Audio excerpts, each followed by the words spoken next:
Tayo guys ngayon sa Inarawan Oriental Mindoro. Nandito ulit tayo sa ating pinuntahan nakaraan. Fiction Dike. Ito yung pinapaliguan natin na magandang paliguan. Yun guys. Napakalamig ng tubig dito guys.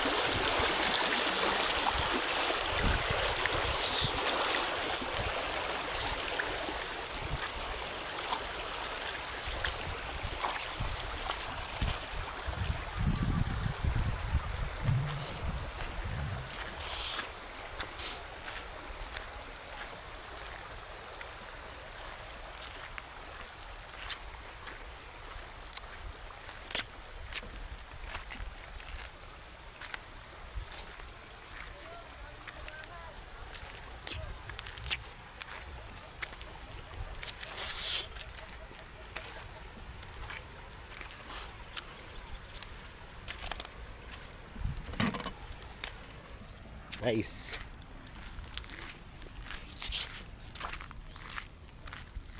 Ito guys yung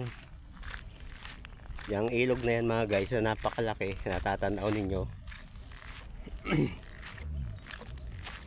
Yan mga guys,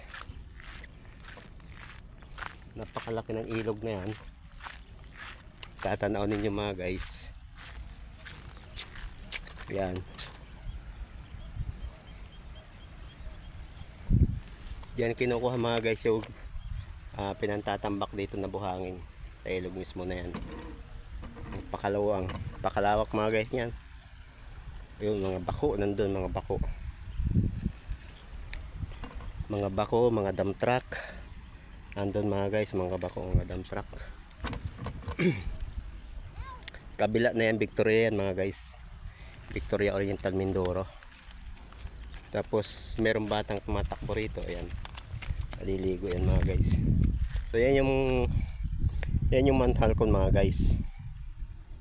Ayan ang Manthalcon. So napakalaking bundok. So itong ginagawa ng mga protection dike mga guys ay talaga napakalaki. So yun, makikita nyo napakalawak ng ilog na yun mga guys. Yan.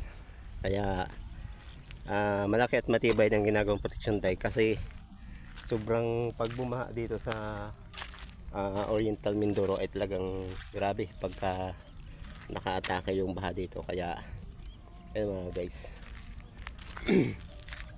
So doon naman may mga nanonood, may mga naglalaba mga guys, paliguan.